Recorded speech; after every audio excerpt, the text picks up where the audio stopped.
উত্তর সঠিক হয়েছে। আপনি পেয়েছেন 2 রাত 3 দিনের একটা টিকিট পদ্মা সেতু নিচ দিয়ে গোসল করার সুযোগ।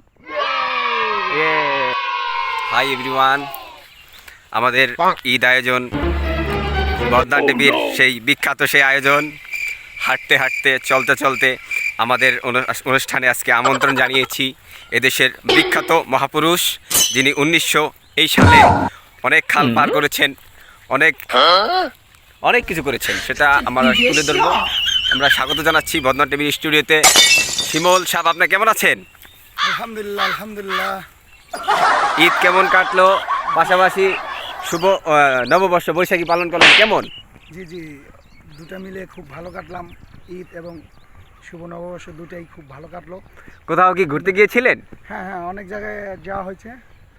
আপনি কি এত জায়গায় যে যাওয়া হয়েছে, মানে নাম প্রকাশ করে বলে শেষ করতে পারবো না। আপনি কি জানেন আমাদের এই অনুষ্ঠানের নাম কি? হাঁটতে হাঁটতে চলতে চলতে।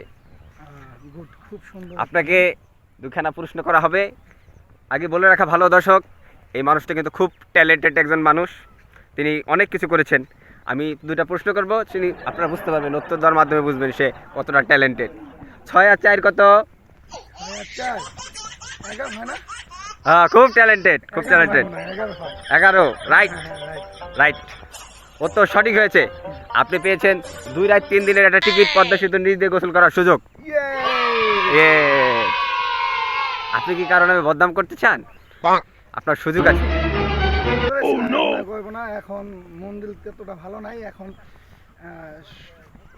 এই খোলা আকাশের নিচে খোলা মাঠে আপনাকে যে আমাদের এই যে অনুষ্ঠানের যে পথ চলায় নিয়ে আসছি, হাঁটতে হাঁটতে চলতে চলতে, আপনার কেমন লাগছে এই চর অঞ্চলে? এই ভালো একটা দৃশ্য, ভালো একটা সময়। আমি কারোর সাথে কারণ আমি বদনাম করতে চাই না।